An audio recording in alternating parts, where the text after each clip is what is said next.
Là, je suis dans le cockpit du trimaran Sodebo. On, on est en train de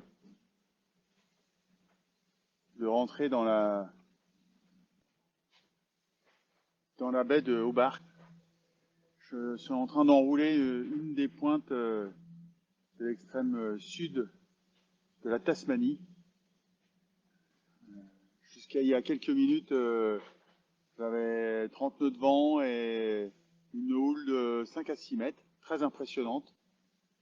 Et je voyais pas la terre parce que je suis dans mon habitacle et les conditions étaient trop difficiles pour sortir. Et là, en enroulant cette pointe sud-est, Bridge Rock exactement,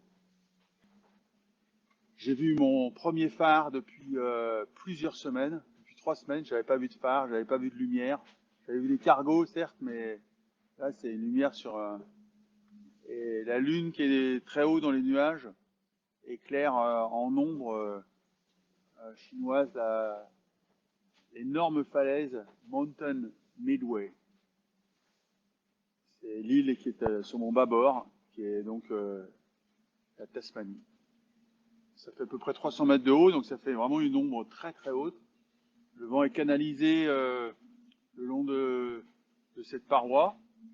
Et par contre, la houle s'est arrêtée quasiment à Bridge Rock, là, à la pointe. J'ai quasiment plus de mer, ça s'est beaucoup atténué en tous les cas. Ça fait du bien. Euh, J'avoue que bon, je suis extrêmement frustré d'en être là et de devoir faire cette escale. D'un point de vue sportif et d'un point de vue comptable pur de la performance, c'est une catastrophe.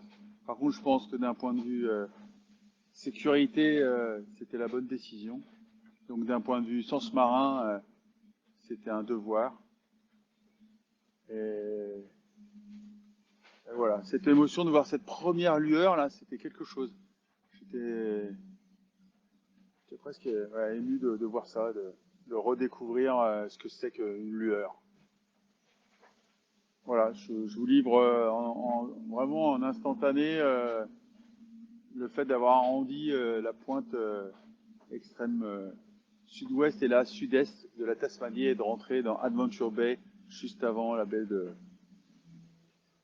Hobart.